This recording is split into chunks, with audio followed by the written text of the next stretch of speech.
Mana shu o'rtoqlar sizlar yaxshi ko'rib, sizlar sevib kuzatgan Orzuni bolalik o'tgan uy ko'rishingiz mumkin. Orzuni hali juda ham ko'p orzu maqsadlar bor dedi. Bu narsalarni faqat atrofida, yaqinida yurgan odamlar bilamiz. Nima demoqchiman?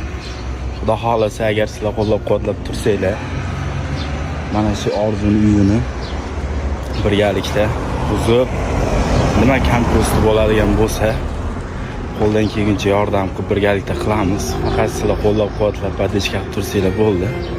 Hozir ukasini kartasini ozgina oilaviy sharoit og'irligini ko'rib turibsizlar.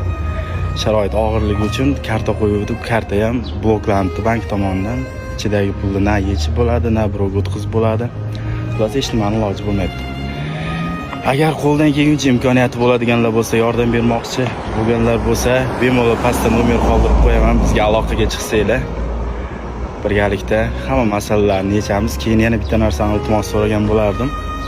Orzuni kimdadir oldi berdi, ya'ni qarz bo'ladigan bo'lsa, bemalol o'zimga murojaat qilaverasizlar.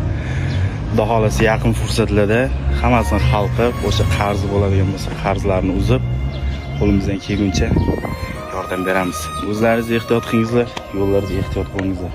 Keyin ko'pchilik so'ragan, nima uchun bunday bo'ldi degan.